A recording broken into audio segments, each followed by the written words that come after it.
All right, ladies and gentlemen, if you've watched any of my other videos, I know I'm doing these videos relatively, I guess recently, so there's not that much to watch. I said in one of my other videos that I like watching ghost shows and Supernatural and Walking Dead. Like, I'm kind of into that stuff. Not too much, but a little bit. And I was watching this show called Haunted Towns last night. Last night, they caught this compelling piece of evidence where you see a shadow go across this guy's face.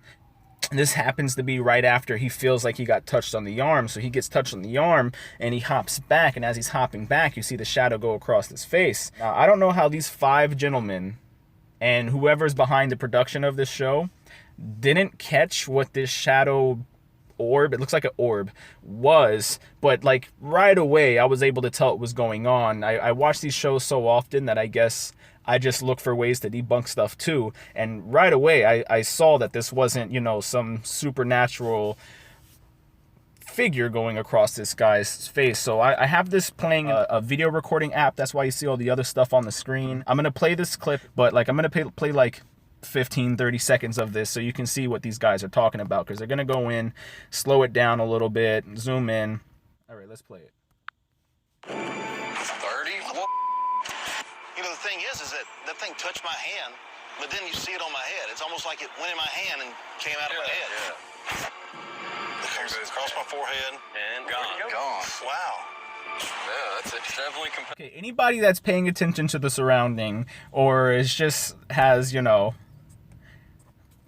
enough brain cells to have it click like that is going to be able to tell what that shadow was. So I'm going to go back and then we're going to like crop it a little bit so we can manipulate it, so we can analyze the room. All right, then I'm going to slow it down, play it again, and I guess break it down step by step, whatever you want to say. All right, so just by looking at this room alone, you can tell there's a light source. There's a light source, like from my perspective, it's on the left-hand side. I don't know how this is going to pop up on the video. I don't know if it's going to flip it or not. But anyways, on his side, you can see just a little bit behind him. You can see by the shadow being cast by his head that like there's a light source on the opposite side of the room. Even in the mirror a little bit, you can see that there's a light source, a shadow from the mirror, right?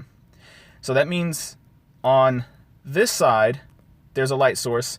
On this side, there's a shadow. Everything's going to follow that perspective.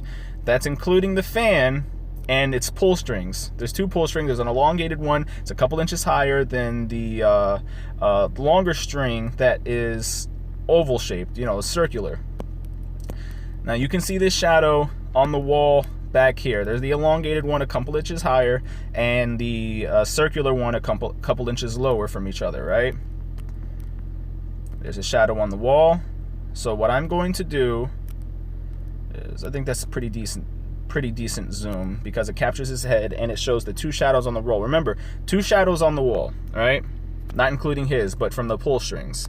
So let's go back to speed control. We're gonna go way slow to a quarter speed, and we're gonna play this again. All right, now remember, he's backing up, right? So since he's backing up, anything there is going to seem like it's moving forward. It's relativity. It's going to seem like it's moving forward because he is backing up. So nothing is going across his face. He's going between the shadow of the pull strings, going back.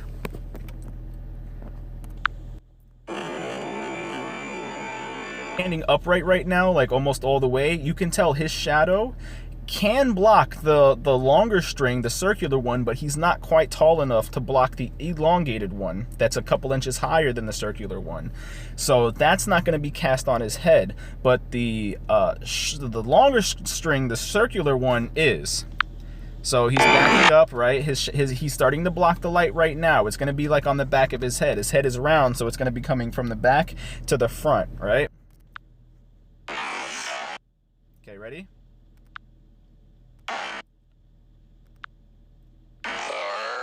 There, you can see it start to manifest on the back of his head. That's because it's coming from around, because he's looking at an angle, and the light source is at an angle too. So he's almost perfectly lined up with the light. I'm just gonna move it like this, all right? See, he's backing up.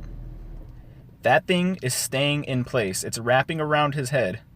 At the back, halfway through, and then it starts to fade right here because the shadow's being stretched out and it's blending with his shadow.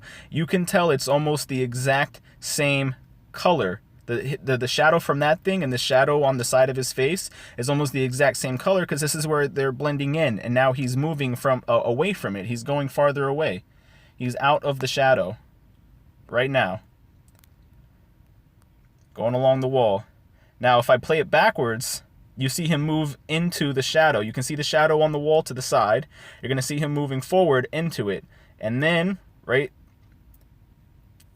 there, he's going to, the shadow, he's blocking the shadow. And it's going to be coming up and around his head. That is the pull string from the fan.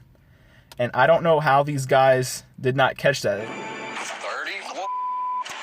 You know, the thing is that thing touched my hand, but then you see it on my head. It's almost like it went in my hand and came out of my head. It crossed my forehead. And gone. Wow. Yeah, that's definitely compelling evidence, guys. I mean, it's a good catch for sure. Well, it seems like the bodies that were laid out here in the town square really left a residual effect on McDonough. I think we got a little bit of train wreck, and we got a little bit of some other haunting over at Jill's. Oh, yeah. And this dog.